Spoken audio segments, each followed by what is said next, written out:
I'd like to begin with a simple question. By show of hands, who here enjoys eating? Good. Now that's a clear majority of us. But if I were to ask you why, well, that's a little bit more difficult to articulate. But most of us, our answers would come in kind of one of two broad categories. Sustenance, nutrition, and well-being being one of them, and the other being the more hedonistic sensory pleasures and satiety that we get from food. Now, there's one characteristic that's common to each of these elements, and that is flavor. But what is flavor? Well, this is a question I had just under 10 years ago, and it was sparked by a chance encounter with one Professor Charles Spence.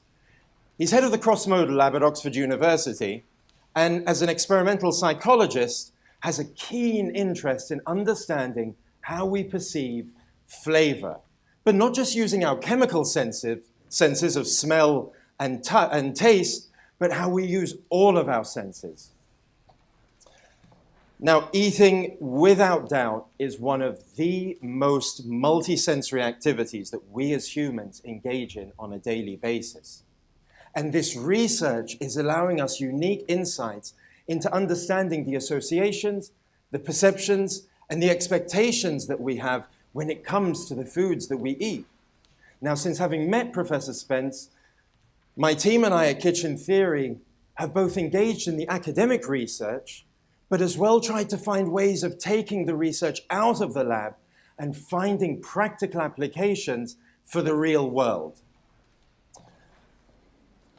Now, before I go any further, I'd like to share one key insight that I've had over these years. And rather than leave this to kind of a concluding note, I'd like us to begin with this idea, plant the seed, so that we can allow ourselves, lend our imaginations towards the possible innovations in creativity that it holds.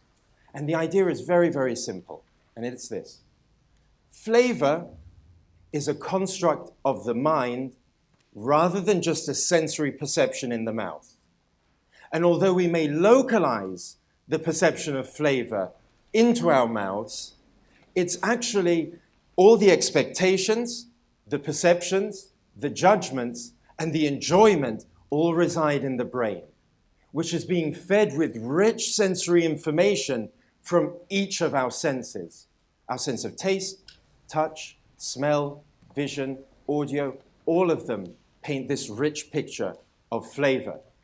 Now, if we take this idea that we perceive flavor not in the mouth, but we perceive flavor in our brains, well, this begs the question, how should we be designing food experiences that encourage people towards making more sustainable and more nutritious food choices?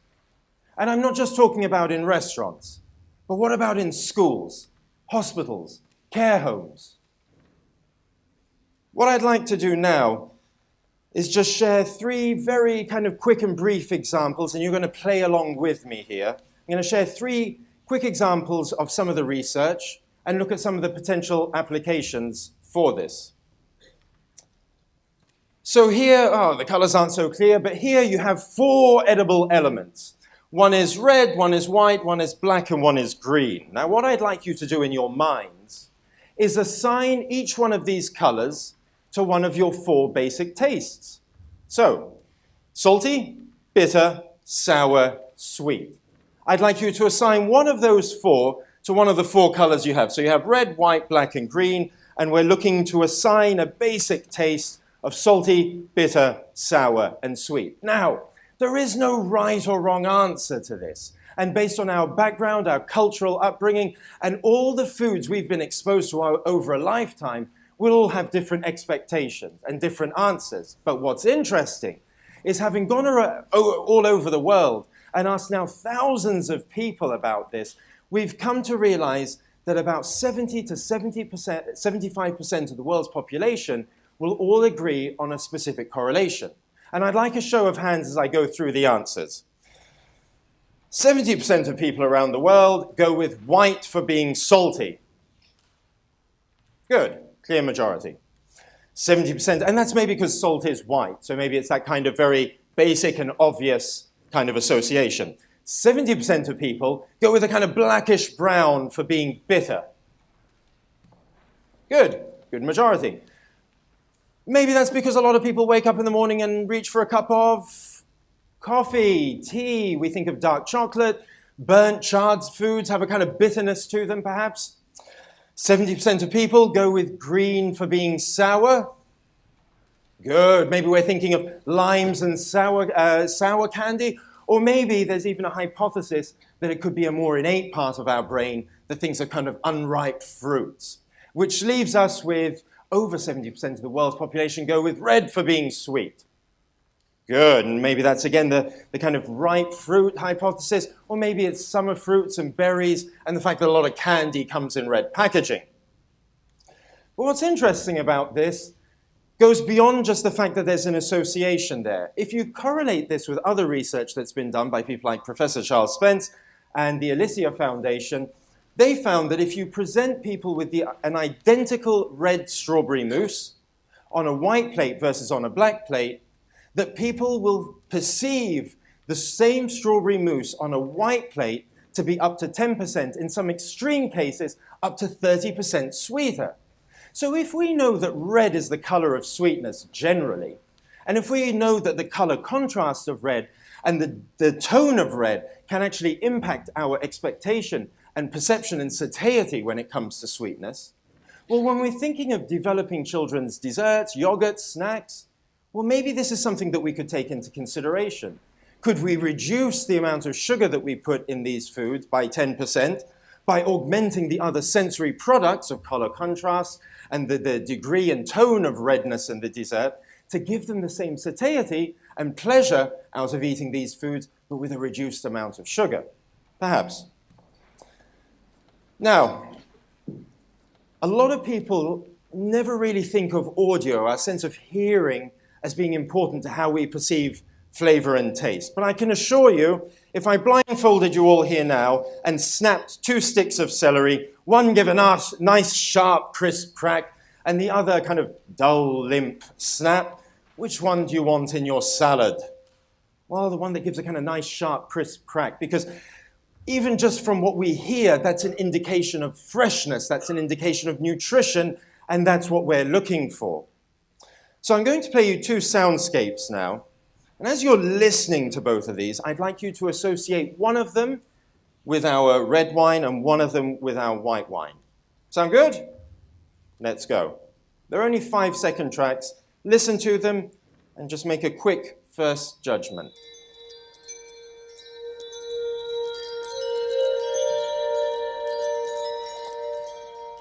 That's piece number 1, piece number 2.